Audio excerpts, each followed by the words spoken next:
Hello दोस्तों। पिछले classes में हम कंटामिनेट ऑफ वाटर इम्प्यूरिटिया के बारे में जाने थे मेरे भाई। उसमें बहुत सारा टर्म्स एंड कंडीशन को हमने समझ गए थे।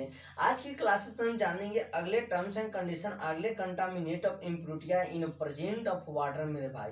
जो अब दिख रहा होगा बोर्ड पे, सल्फाइड के बारे में आज जानेंगे दोस्तों। सल्फाइड की अगर बात बोले सर, सल्फाइड को SO2 से डिनोट किया जाता है सर, केमिकली यानी कि SO2 से इसको डिनोट करते हैं। सल्फाइड मेरे भाई एक ऐसा कंटामिनेट ऑफ इम्प्यूरिटिया और प्यूरिटिया भी कहें, यानी यूजफुल और नॉन यूजफुल भी है दोस्तों। अगर वाटर में सफिशिएंट अमाउंट में अवेलेबल है तो हमारे लिए सही है, अगर सफिशिएंट अमाउंट से कहीं ज़्यादा है मेरे भाई तो आपका जान भी ले सकता है, आपको मौत भी दे सकता है।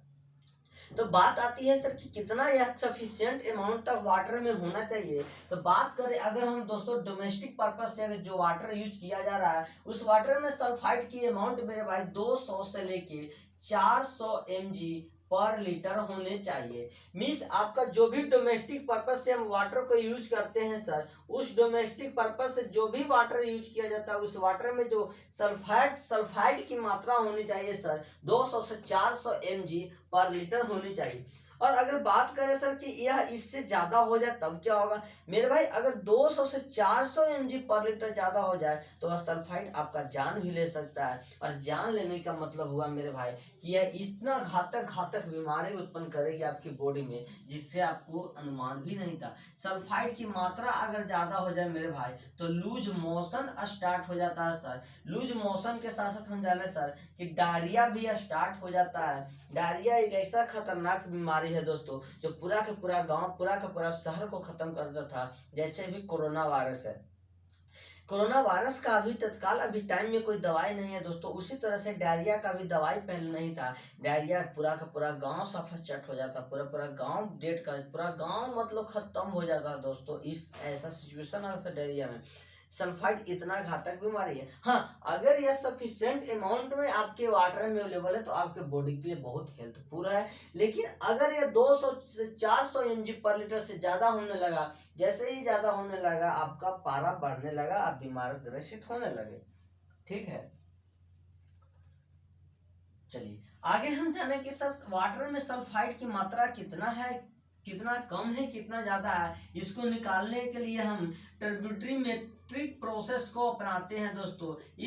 इस प्रोसेस के थ्रू हम वाटर में सल्फाइड की अमाउंट को टेस्ट कर पाते हैं। यह जो भी पॉइंट हम सल्फाइड के बारे में जाने मेरे भाई, इसमें ये आपका इम्पोर्टेंट है और यह आपका इम्पोर्टेंट है। यह दोनों ही आपके ऑब्जेक्टिव में पूछे हुए हैं। सल्फाइड का अमाउंट डोमेस्टिक पर्पस में कितना होना चाहिए, इससे कौन कौन सा बीमारियां होती है। अगर हम जाने मेरे भाई कि इससे डाइजीज जो होती है सर, बीमारियां जो होती है वह लूज मोशन और डायरिया होता है, और बहुत तरह की ऐसे बीमारियां डेवलप हो जाते हैं आपके बॉडी में जिसका कि उपचार जरूरी नहीं है कि हो पाए।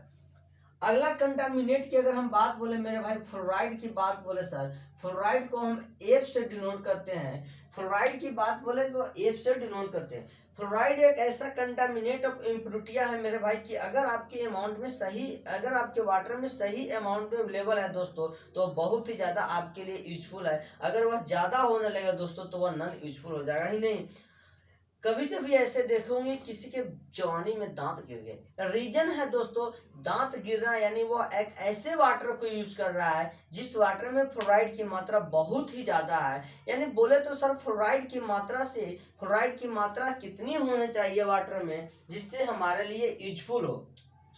तो जो भी आप डोमेस्टिक पर्पस यानी पीने के पर्पस से वाटर को यूज करते हो दोस्तों, उस वाटर में जो भी फ्लोराइड की अमाउंट होनी चाहिए मेरे भाई 1 से लेके 1.5 mg पर लीटर वाटर में, 1 से 1.5 mg डोमेस्टिक पर्पस से जो भी वाटर को यूज करते हो यार, उसमें इतना की फ्लोराइड की अमाउंट होनी चाहिए सर 1 से लेके 1.5 mg पर लीटर फ्लोराइड की मात्रा होनी चाहिए। अब बात बोले सर कि फ्लोराइड एक ऐसा केमिकल, देखिए आपके दांतों में इनेमल नाम का एक केमिकल होता है, वह इनेमल इस फ्लोराइड के साथ रिएक्शन करता है मेरे भाई। जो भी इनेमल होता है या फ्लोराइड के साथ रिएक्शन करके आपके दांत को स्ट्रोंग और हार्ड देने का काम करता है, यानी स्ट्रोंग और हार्ड देने का काम करता है। अगर यही फ्लोराइड की मात्रा वाटर में ज़्यादा हो जाए तो वह आपके दांतों को मेल्ट करना स्टार्ट कर देती है। मेल्ट मीन्स पिघलाना स्टार्ट कर देती है, और मेल्ट जब करने लगती है दोस्तों तो आपके दांतों में कैविटी हो जाता है, यानी हॉल बनने लगता है सर। हॉल बोले तो छिद्र होने लगता है, और वह छिद्र आपके दांत को तोड़ देता है, आपके दांत टूट जाते हैं। अगर हम बात करें सर कि अगर फ्लोराइड की मात्रा 1 से 1.5 mg पर लीटर है तो बहुत ही अच्छा है, और अगर ज़्यादा हो जाए तो आपके दांतों को नुकसान करता है। यानी इसकी अगर हम डाइजेस्ट की बात बोले, बीमारियां की बात बोले, अगर एक्सेस अमाउंट में वाटर में हो जाए सर तो वह दांतों का गिरना स्टार्ट हो जाता है, और अगर सफिशियंट अमाउंट में है दोस्तों तो आपके दांतों के लिए सबसे ज़्यादा अच्छा है। यानी अगर हम बात करें सर कि हमारे दांत का जो स्ट्रोंग और हार्ड बनाता है वह यही फ्लोराइड हमारे दांतों को स्ट्रोंग और हार्ड बनाने का काम करता है। यही फ्लोराइड हमारे दांतों को स्ट्रोंग और हार्ड देने का काम करता है। ठीक है, चलिए, और ड्यूरेबल भी देता है। तो बात अगर करें सर कि फ्लोराइड को वाटर में कैसे एस्टिमेट कर सकते हैं सर, तो इसको एस्टिमेट करने के लिए कैलोरीमेट्रिक प्रोसेस यूज किया जाता है। यानी अगर हम फ्लोराइड को वाटर में कितना अवेलेबल है निकाले सर तो उसको हम कैलोरीमेट्रिक प्रोसेस से यूज करते हैं सर, और जिरकोनियम नामक सैंड पेपर पे यूज किया जाता है सर। ठीक है, हाँ, स्पेंट कंडीशन में इसको यूज किया जाता है। आप इसको नोट डाउन कीजिए। हम नेक्स्ट कंटामिनेट ऑफ इम्प्योरिटियां जानने की कोशिश करेंगे। डिजॉल्व ऑक्सीजन, जो कि आपके वाटर को एकदम टेस्टी देता है, टेस्टी देने का काम करता है सर, डिजॉल्व ऑक्सीजन। यह भी आपको, यह फ्लोराइड के अमाउंट आपके लिए इंपॉर्टेंट है, बीमारियां इंपॉर्टेंट है, और कुछ इसमें इंपॉर्टेंट नहीं है। चलिए आगे हम जानने की कोशिश करते हैं दोस्तों डिजॉल्व ऑक्सीजन। डिजॉल्व ऑक्सीजन की अमाउंट कितनी होनी चाहिए, डिजॉल्व ऑक्सीजन क्या करता, अगर यह ज्यादा हो जाए सर तो डिजॉल्व ऑक्सीजन क्या करने लगेगा, किसके साथ रिएक्शन करेगा, यह हम जानने की कोशिश करते हैं। अगला हम देखते हैं सर डिजॉल्व ऑक्सीजन। देखिए, जो भी एक आप बिस्लरी के पानी पीते हो सो, ये आप समुद्र के पानी पीते हो या झील का पानी पीते हो या समुद्र के हिटाओ झरना की पानी, अब अलग अलग स्रोत का वाटर को यूज करते हो, लेकिन उन सभी स्रोतों में आप एक बिस्लरी का पानी बहुत ज्यादा यूजफुल मानते हो। यही रीजन है कि डिजॉल्व ऑक्सीजन की कमी के कारण, यानी डिजॉल्व ऑक्सीजन को हम डीओ से डिनोट करते हैं दोस्तों। समझने की कोशिश अगर करें सर, डिजॉल्व ऑक्सीजन को डीओ से डिनोट किया जाता है। यह डिजॉल्व ऑक्सीजन वाटर को टेस्ट देने का काम करता है, वाटर को ऑर्डर देने का काम करता है, वाटर को कलर देने का काम करता है। मीन्स यह डिजॉल्व ऑक्सीजन सभी के सभी प्रॉपर्टीज में हेल्प करता है, मेनली यह टेस्ट देने में काम करता है। आप यार ये बताओ, अगर आपका वाटर में डिजॉल्व ऑक्सीजन की मात्रा सफिशिएंट अवेलेबल है, जितना होनी चाहिए उतना सही है, और अगर उससे ज़्यादा हो जाता है मेरे भाई तो वाटर जो है इन्वायरमेंट के साथ रिएक्शन करता है, और रिएक्शन करने के साथ साथ वह कोरोजन बनाने लगता है सर। इसी कारण है कि कहीं कहीं आपको काई नाम सुने होंगे, शैवाल नाम सुने होंगे, जम जाता है। मीन्स अगर जो डिजॉल्व ऑक्सीजन होनी चाहिए वाटर में उससे ज्यादा हो जाते हैं दोस्तों तो वह आपको रिएक्शन करके कोरोजन बना देता है। कोरोजन सर, तो कितना आपको डोमेस्टिक पर्पज से जो हम वाटर को यूज करेंगे उसमें यह डिजॉल्व ऑक्सीजन कितना होना चाहिए मेरे भाई, तो समझने की हम कोशिश करें। उसमें डिजॉल्व ऑक्सीजन 45 mg पर लीटर होनी चाहिए। डिजॉल्व ऑक्सीजन के मतलब होता है मेरे भाई कि वाटर में ऑक्सीजन की प्रेजेंटता, वाटर में ऑक्सीजन की प्रेजेंटता। बात करें सर कि जो भी वाटर में जो डिजॉल्व ऑक्सीजन है मेरे भाई, यह डोमेस्टिक पर्पज से आप लोग लिख लीजिएगा। यह जो भी डिजॉल्व ऑक्सीजन है वाटर में सर अवेलेबल कितना है कितना नहीं है, इसके लिए हम एजिड प्रोसेस को यूज करते हैं। मीन्स अगर हम बात बोले मेरे भाई एजिड मोडिफाइड प्रोसेस को यूज करते हैं। इस प्रोसेस को यूज करके हम वाटर में डिजॉल्व ऑक्सीजन की अमाउंट को पता करते हैं सर, कि कितना अमाउंट वाटर में अवेलेबल है नहीं अवेलेबल है, उसको हम पता करते हैं।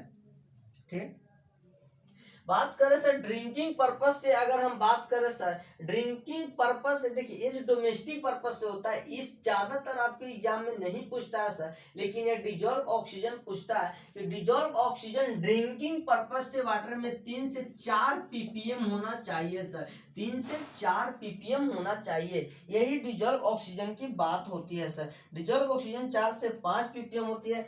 डिजॉल्व ऑक्सीजन अगर बात करें सर 20 सेंटीग्रेड टेम्परेचर पे कितना होना चाहिए सर, 9.2 होनी चाहिए मेरे भाई, 9.2 mg पर लीटर होनी चाहिए। यानी 20 सेंटीग्रेड टेम्परेचर पे आपका डिजॉल्व ऑक्सीजन ड्रिंकिंग वाटर में दोस्तों 9.2 mg पर लीटर होनी चाहिए। इसको भी हम टेट्रोमेट्री प्रोसेस से हम फाइंड आउट करते हैं। यानी डिजॉल्व ऑक्सीजन वाटर में कितना अवेलेबल है, नहीं अवेलेबल है, उसको फाइंड आउट करने के लिए हम टेट्रोमेट्री प्रोसेस को अपनाते हैं। अगला हम जानने की कोशिश करते हैं, आप लोग इसको एक बार देख ले, नाइट्रोजन की प्रशंसा। और इससे आपको एक ऑब्जेक्टिव जरूर देखने को मिलेगा। यह नहीं पूछता नाइट्रोजन की अमाउंट कितनी होनी चाहिए, यह जरूर पूछ देता है सर कि वाटर में जो अमोनिया का फॉर्म होता है वह किस किस फॉर्म में होनी चाहिए। नाइट्रोजन देखो, ये जो नाइट्रोजन है दोस्तों, यह नाइट्रोजन वाटर में आपके ऑर्गेनिक फॉर्म में मिलेंगे। मोस्टली अगर बात बोले सर, मोस्टली किस फॉर्म में मिलेंगे, ऑर्गेनिक फॉर्म में वाटर में मोस्टली हमें नाइट्रोजन मिलेंगे।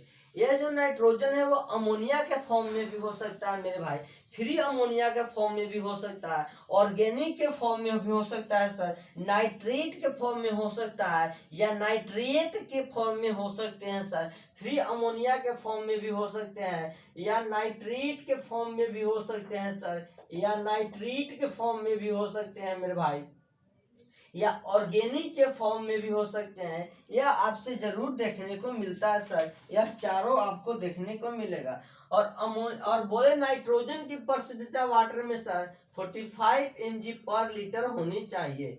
नाइट्रोजन की प्रसिद्धता वाटर में सर परसेंटेज वाटर में 45 mg पर लीटर होनी चाहिए। अगर हम बात बोले सर अगला कंटामिनेट के बारे में, आयरन और मैग्नीज के बारे में हम जाने सर। आयरन, आप लोग इसको नोट डाउन कीजिए, हम आगे देखते हैं। आयरन और मैग्नीज की बात बोले सर, इससे भी आपके एक ऑब्जेक्टिव देखने को मिलेगा। आयरन और मैग्नीज से मेरे भाई पूछ देता है सिर्फ और सिर्फ आयरन की परसेंटेज कितना होना चाहिए, आयरन के कारण कलर कौन सी आती है और मैग्नीज के कारण कलर कौन सी आती है, ये आपसे पूछ देगा। यानी आयरन और मैग्नीज बात बोले मेरे भाई कि आयरन को हम डिनोट करते हैं सर Fe से और मैग्नीज का डिनोट करते हैं Mn से। यानी आयरन का डिनोट Fe से और मैग्नीज का डिनोट मेरे भाई Mn से होता है। सर आयरन की मात्रा अगर हम बोले डोमेस्टिक पर्पज से जो भी वाटर को यूज कर रहे हैं सर 0.3 mg पर लीटर से कम होनी चाहिए। मैग्नीज की अमाउंट 0.1 mg पर लीटर से कम होनी चाहिए। यानी जो भी हम डोमेस्टिक पर्पज से वाटर को यूज कर रहे हैं दोस्तों, आयरन की अमाउंट 0.3% से कम होनी चाहिए और मैग्नीज की अमाउंट 0.1 mg पर लीटर से कम होनी चाहिए। अगर आयरन की मात्रा वाटर में इस अमाउंट से ज्यादा हो जाए तो आयरन के कारण जो वाटर का कलर हो जाता है वह रेड हो जाता है और मैग्नीज के कारण जो वाटर का कलर होता है दोस्तों वह ब्राउन हो जाता है। यानी बात बोले मैग्नीज की अमाउंट वाटर में ज्यादा हो जाए दोस्तों, मैग्नीज की अमाउंट वाटर में अगर जितना होना चाहिए सर 0.1 mg पर लीटर से ज्यादा हो जाए तो वह कलर ब्राउन दे देता है दोस्तों। और याद रखना, और ये भी है कि अगर आयरन और मैग्नीज की अमाउंट वाटर में सफिशिएंट अमाउंट से ज्यादा हो जाए सर तो वाटर हार्डनेस भी आ जाता है, वह वाटर हार्ड भी हो जाता है सर, और वाटर में टेस्ट प्रॉब्लम भी आ जाता है, और वाटर में कलर प्रॉब्लम तो देखने को मिला ही है रेड ब्राउन, और वाटर में सर ऑर्डर भी डिसऑर्डर में हो जाते हैं। यानी बात बोले सर कि वाटर कलरलेस होने चाहिए, लेकिन मैग्नीज और आयरन की मात्रा ज्यादा होने से वाटर मेरे भाई कलरहीन नहीं, कलर आ जाते हैं। आयरन के कारण जब भी आपसे पूछे, जहां भी पूछे सर आयरन हमेशा रेड कलर देता है और मैग्नीज हमेशा ब्राउन कलर देने का काम करता है सर। यही था आज की क्लासेस में, नेक्स्ट क्लासेस में मिलते हैं, बाय बाय।